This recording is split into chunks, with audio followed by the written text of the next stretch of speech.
बातमी परळीच्या राजकारणातून। बीडच्या परळी नगर परिषदेत गटनेता निवडीवेळी धक्कादायक राजकीय समीकरण समोर आलंय। राष्ट्रवादी अजित पवार गट, शिंदे सेना आणि एमआयएमने एकत्र येत 24 सदस्यांचा नवा गट स्थापन केलाय। वैजनाथ सोळंके यांची गटनेतेपदी निवड झाली आहे। भाजपने मात्र आपला स्वतंत्र गट कायम ठेवलाय। महायुतीतील घटक पक्ष असूनही स्थानिक पातळीवर एमआयएम सोबत गेलेल्या या युतीची चांगलीच चर्चा रंगली।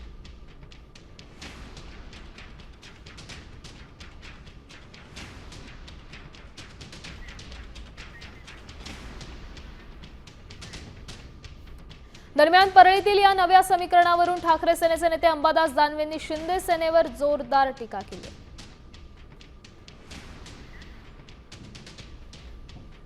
एमआयएम शिंदेचा गट आणि राष्ट्रवादी अजितदादाचा गट असा एकत्र आहे। ह्यात शिंदेंना राष्ट्रवादी चालत नव्हती, ती त्यांच्या मांडीला मांडी बसून होती।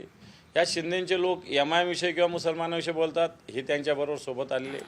मला असं वाटतं दिखाऊपणा, ढोंगी धर्मवाद अशा पद्धतीनं शिंदे गट याच्यामध्ये निर्माण करू पाहतो, हे मी त्या परळीच्या माध्यमातून जनतेसमोर आणू इच्छितो।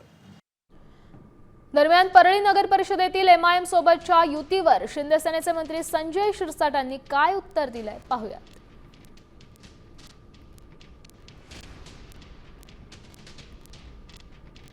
त्यांना थोडी अधुरी माहिती, जास्त माहिती घ्या, चौकस बुद्धी तुमची।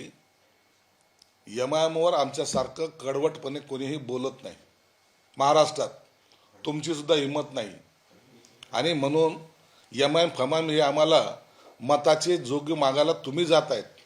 संभाजीनगरमध्ये जे काही 12चे उभे केलेत ना तुम्ही 12, ते बघा। आम्ही कधी एमआयएम फमायम हे तर आमच्या कोसं दूर राहणार, कधी त्यांच्याबरोबर नाही युती।